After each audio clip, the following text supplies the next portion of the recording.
Thank you for watching. Don't forget to subscribe, like, share, comment, and ring the notification bell. Gustong magbigay ng reaksyon ang ating munting bubuwit sa napanood na video ni Colonel Clemente Dado Enrique. Ang mga sinabi ni Colonel yon din ang napupunan ng ating munting bubuwit sa ating gobyerno. Mabibigat ang mga sinabi ni Colonel. Gustong mag-resign ni Colonel Dado si Speaker Martin Romualdez. Yon din ang opinyon ng ating munting bubuwit na dapat alisin ang ugat ng problema sa ating bayan. Ang video ay courtesy of Pinoy Survivor. Ating panoorin ito. Sagutin ninyo yung mga issues ng tao. Issue number 1, nagdodroga ka ba o hindi? Sa akin, number 1 na ngayon yung issue na yon. Nagdodroga ka ba o hindi? Eh di magpa-drug test ka. Sabihin mo sa Pilipinas, mga mahal kong Pilipino. Maraming nagsasabi na ako ay nasa narcolist. Maraming nagsasabi na meron pang may pulboronic video. Lahat yan ay pinapasinungalingan ko. Lahat yan ay fake news. Lahat yan ay hindi totoo. Kasi hindi ako nagdodroga. Hindi ako sumisinghot ng cocaine. Tapos sabay, magpapadrug test ako na yung walang daya. Diba? Oh, kasimple, diba? Ba't hanggang ngayon wala kasagot? Because issue talaga yon sa isang presidente ng Pilipinas, kahit sinong country, kahit anong country, na magdodroga, hindi pwede. Hindi pwede. Kasi nakasalala yung future ng bansa. Now, you should understand, BBM, you should understand the concern of the people. Ang concern namin, pamilya namin, future ng bansa. Hindi pwede tayong magtuloy-tuloy ka na ganyan na naka-question mark kung ikaw nagdodroga o hindi. No? Kaya, ang iniisip ngayon ng tao, parang totoo eh. Yung fake news, parang nagiging true news. No? Kasi, ba't wala pa kayong sagot hanggang ngayon? Wala pa sagot eh. So, sagutin nyo, harapin nyo yung issue number 1. No? Issue number 2.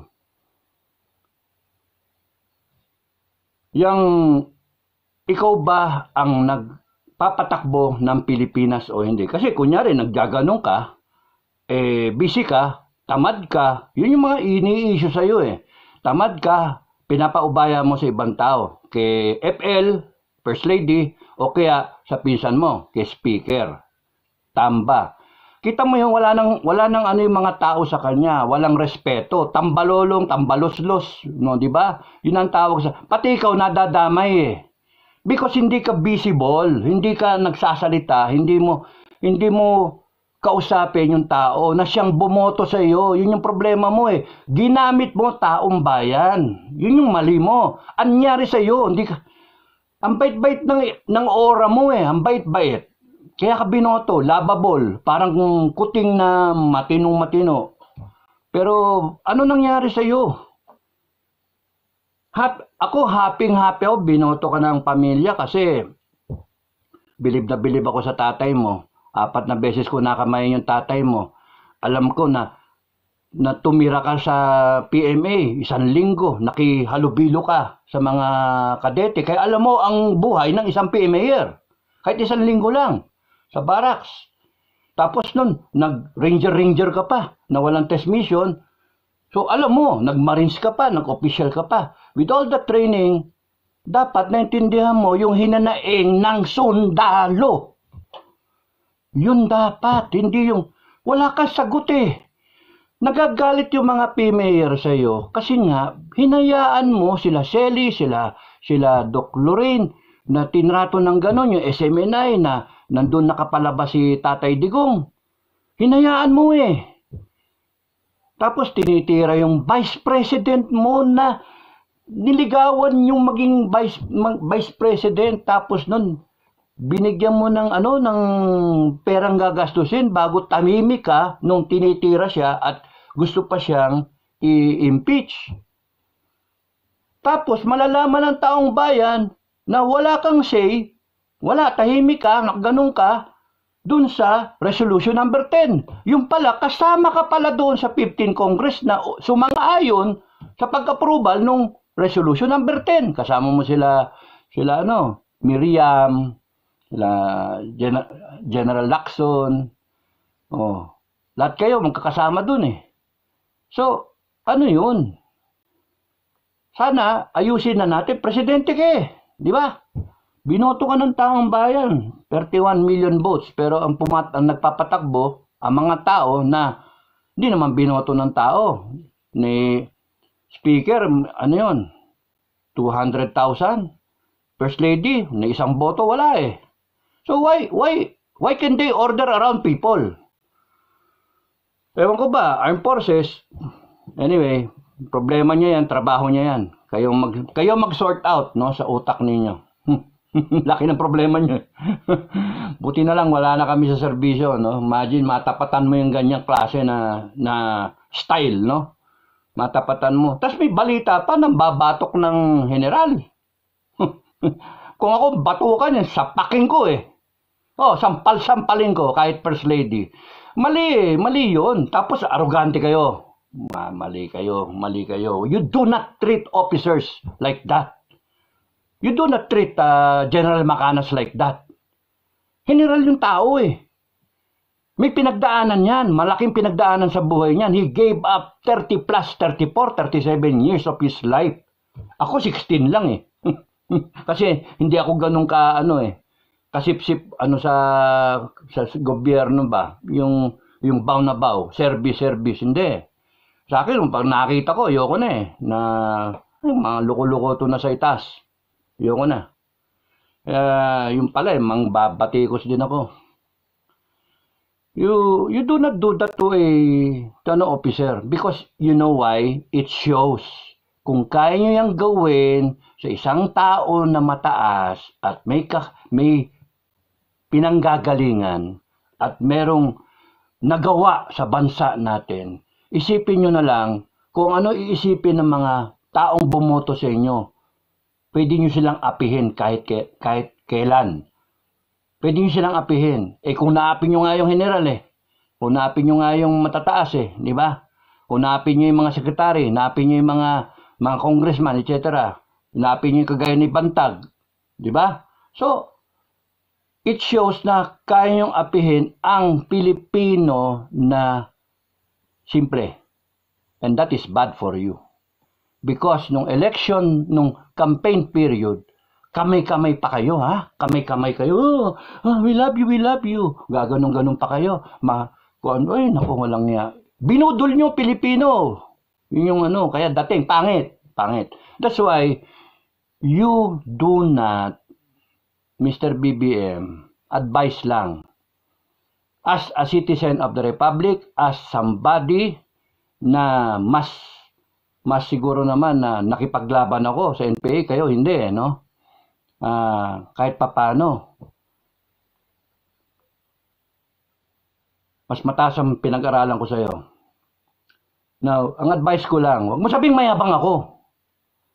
Hindi ako mayabang, meron lang akong paninindigan. Alam ko yung tama at mali. At nasasabi ko ngayon, mali ka. Tatakbo-takbo ka, 31 million boto mo, hindi ka magpatakbo ng bansa. Tapos nun, may mga issue sa'yo, hindi mo sagutin. Anong kang klase? Sinasabi ko nga huwag niyong sasagutin ng taong bayan ng puwersa. Huwag niyong sasagutin ng taong bayan na mayabang pa kayo. Magpakumbaba kayo. Yun, magpakumbaba kayo. Para hindi mga Pilipino Magpakumbaba kayo. May problema kayo Kayo may sayad. Kayo yung may problema. Taong bayan, wala kaming walang diferensya kami. Tapos kung ano papadala ninyong mga troll at saka mga hinayupak yun ang pinapakita niyo ugali ninyo ako, masama yung loob ko kasi pinapakita niyo nagkamali ako. At ganun din ang iniisip ng mga tao ngayon. Nagkamali kami. Hindi dapat ganun ngayon, binibigyan kayo ng pagkakataon. Anong ginagawa nyo? Wala ang akin, advice.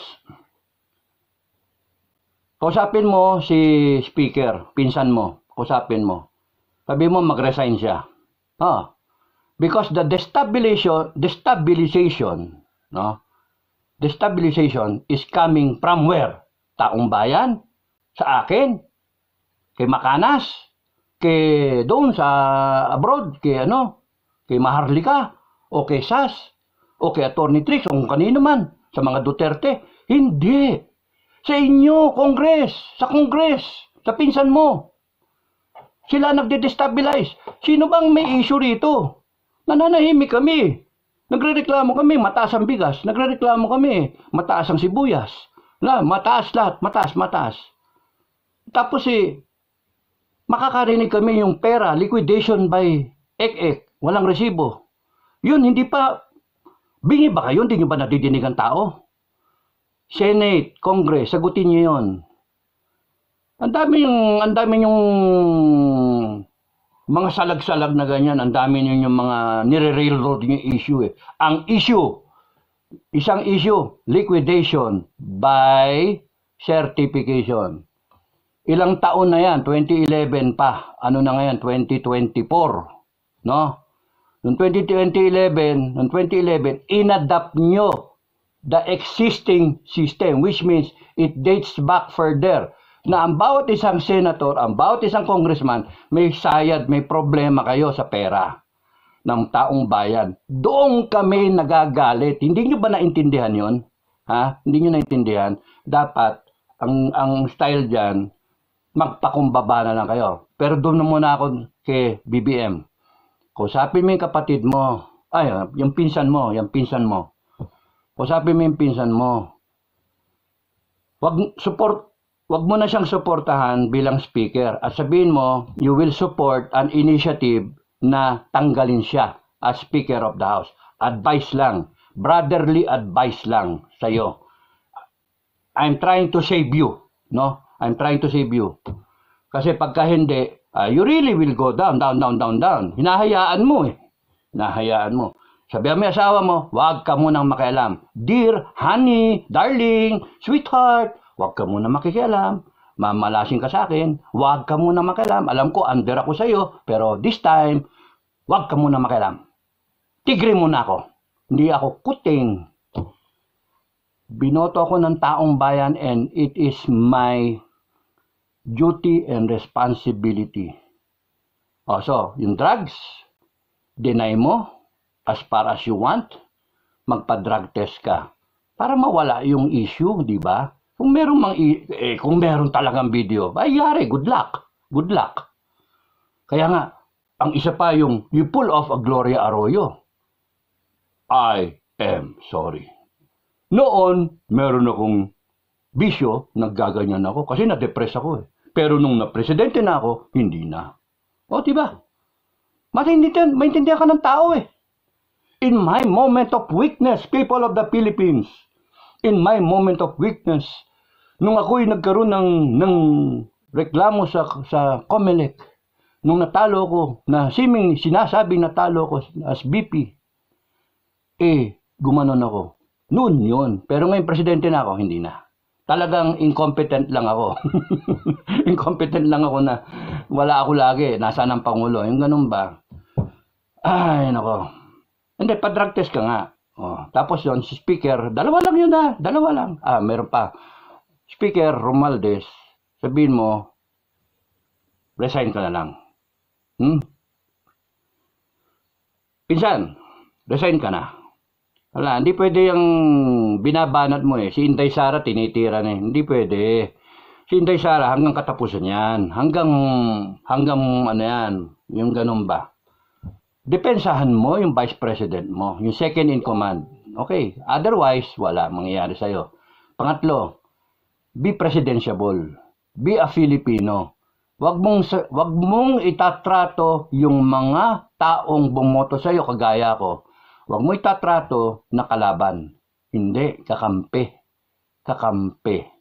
Kasi ayaw namin na iwanan mo ang Malacanang as the worst president ever and as the person who bungled the chance given to him, 31 million Filipinos, bungled the chance, sinayang yung pagkakataon na itaguyod ang pangalang Marcos na tatatak sa utak ng lahat ng Pilipino forever and ever sa history ng taong bayan na ang Marcos ay magaling na pamilya. Anong ginagawa mo?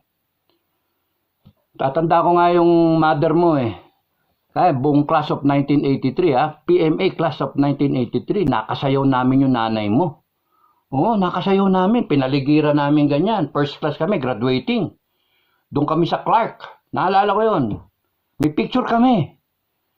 Sasayaw-sayaw kami ganyan ng mami mo, Mother Imelda. Oh, si Mother Imeldipic. Ay, ang ano namin, nag-ano kami, talagang next, gano'n. Ang energetic ng mother mo.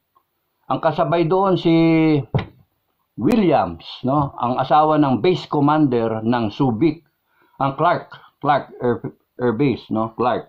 Punta kami doon, bisita na sa mga kampo kasi graduating na. Bisita kami sa kampo ng Air Force. Ayun, naandun kami, nakita namin, no? Sayaw-sayaw, ganyan.